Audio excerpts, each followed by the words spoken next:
ഇന്ന് വായിക്കുന്ന വിശുദ്ധ വേദപുസ്തക ഭാഗം ഉൽപ്പത്തി 42 1 മുതൽ 38 വരെയുള്ള ദൈവവചനങ്ങളെ കേൾപ്പിൻ. ഉൽപ്പത്തി 42 1 മുതൽ 38 വരെ. മിസ്രൈമിൽ ധാന്യമുണ്ടെന്ന് യാക്കോബ് അറിഞ്ഞപ്പോൾ തൻ്റെ പുത്രന്മാരോട്, നിങ്ങൾ തമ്മിൽ തമ്മിൽ നോക്കി നിൽക്കുന്നതെന്ത്? മിസ്രൈമിൽ ധാന്യമുണ്ടെന്ന് ഞാൻ കേട്ടിരിക്കുന്നു. നാം മരിക്കാതെ ജീവിച്ചിരിക്കേണ്ടതിന് അവിടെ ചെന്ന് അവിടെ നിന്നു നമുക്ക് ധാന്യം കൊള്ളുവീൻ എന്ന് പറഞ്ഞു. യോസേഫിൻ്റെ സഹോദരന്മാർ 10 പേർ മിസ്രൈമിൽ ധാന്യം കൊള്ളുവാൻ പോയി.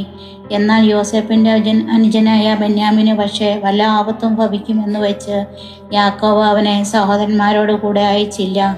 അങ്ങനെ ധാന്യം കൊള്ളുവാൻ വന്നവരുടെ ഇടയിൽ ഇസ്രായേലിൻ്റെ പുത്രന്മാരും വന്നു. കനാൻ ദേശത്തും ക്ഷാമമുണ്ടായിരുന്നുവല്ലോ. യോസേഫ് ദേശത്തിന് അധിപതിയായിരുന്നു. അവൻ തന്നെയായിരുന്നു ദേശത്തിലെ സകല ജനങ്ങൾക്കും ധാന്യം വിറ്റത്. യോസേഫിൻ്റെ സഹോദരന്മാരും വന്നു അവനെ സാഷ്ടാംഗം നമസ്കരിച്ചു. യോസേഫ് തൻ്റെ സഹോദരന്മാരെ കണ്ടാറെ അവരെ അറിഞ്ഞുവെങ്കിലും അറിയാത്ത ഭാവം നടിച്ച് അവരോട് കഠിനമായി സംസാരിച്ചു. നിങ്ങൾ എവിടെ നിന്ന് വരുന്നുവെന്ന് അവരോട് ചോദിച്ചതിന്, ആഹാരം കൊള്ളുവാൻ കനാൻ ദേശത്ത് നിന്ന് വരുന്നുവെന്ന് അവർ പറഞ്ഞു. യോസേഫ് സഹോദരന്മാരെ അറിഞ്ഞുവെങ്കിലും അവർ അവനെ അറിഞ്ഞില്ല. യോസേഫ് അവരെക്കുറിച്ച് കണ്ടിരുന്ന സ്വപ്നങ്ങൾ ഓർത്ത് അവരോട്, നിങ്ങൾ ഒറ്റുകാരാകുന്നു, ദേശത്തിൻ്റെ ദുർബല ഭാഗം നോക്കുവാൻ നിങ്ങൾ വന്നിരിക്കുന്നു എന്ന് പറഞ്ഞു. അവർ അവനോട്, അല്ല യജമാനനെ, അടിയങ്ങൾ ആഹാരം കൊള്ളുവാൻ വന്നിരിക്കുന്നു.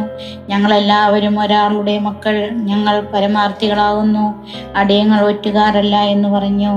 അവൻ അവരോട്, അല്ല, നിങ്ങൾ ദേശത്തിൻ്റെ ദുർബല ഭാഗം നോക്കുവാൻ വന്നിരിക്കുന്നു എന്ന് പറഞ്ഞു.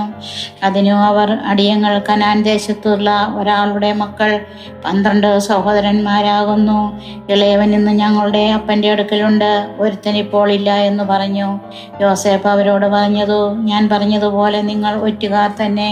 ഇതിനാൽ ഞാൻ നിങ്ങളെ പരീക്ഷിക്കും. നിങ്ങളുടെ ഇളയ സഹോദരൻ ഇവിടെ വന്നല്ലാതെ പറവാനാണ് നിങ്ങൾ ഇവിടെ നിന്ന് പുറപ്പെടുകയില്ല.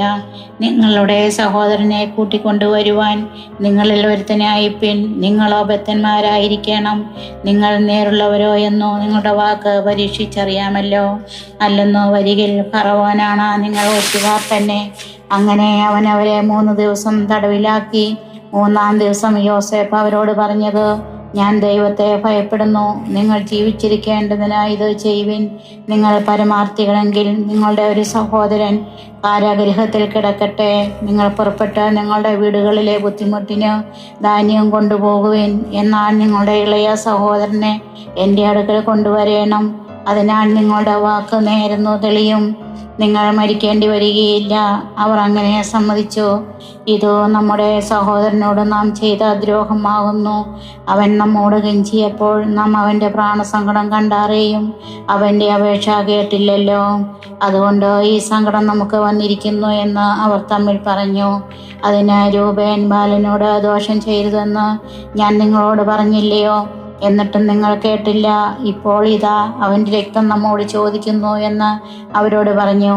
യോസേഫ് അവരോട് സംസാരിച്ചത് ദ്വിഭാഷി മുഖാന്തരം ആയിരുന്നതുകൊണ്ട് അവൻ ഇത് ഗ്രഹിച്ചു എന്ന് അവർ അറിഞ്ഞില്ല. അവൻ അവരെ വിട്ട് മാറിപ്പോയി കരഞ്ഞു. പിന്നെ അവരുടെ അടുക്കൽ വന്ന് അവരോട് സംസാരിച്ച് അവരുടെ കൂട്ടത്തിൽ നിന്ന് ശിമിയോനെ പിടിച്ച് അവർ കാണെ ബന്ധിച്ചു. അവരുടെ ചാക്കിൽ ധാന്യം നിറപ്പാനും അവരുടെ ദ്രവ്യം അവനവൻ്റെ ചാക്കിൽ തിരികെ വയ്പ്പാനും വഴിക്ക് വേണ്ടി ആഹാരം അവർക്ക് കൊടുപ്പാനും യോസേഫ് കൽപ്പിച്ചു. അങ്ങനെ തന്നെ അവർക്ക് ചെയ്തു കൊടുത്തു.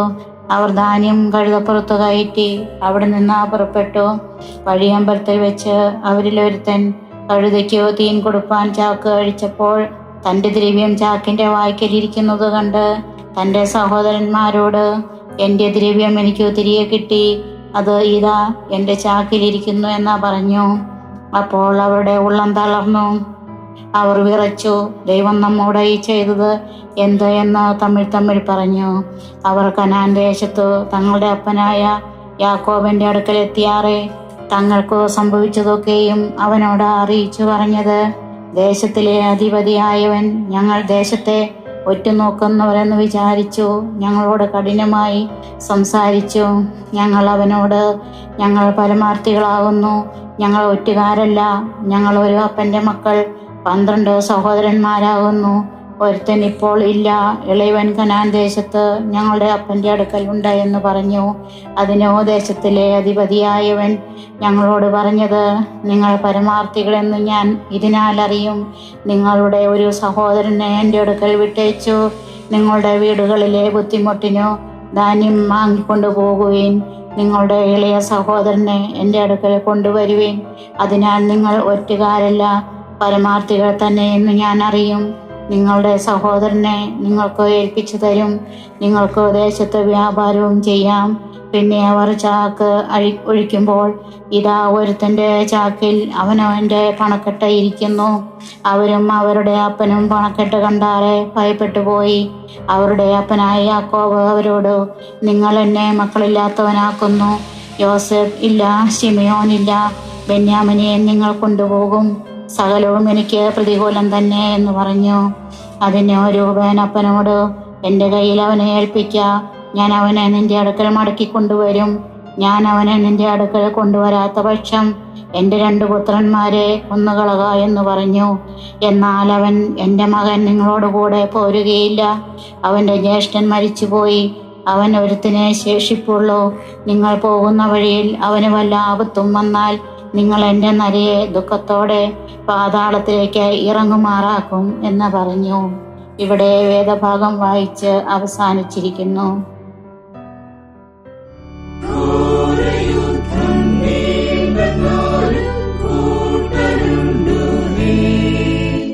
സൈന്യ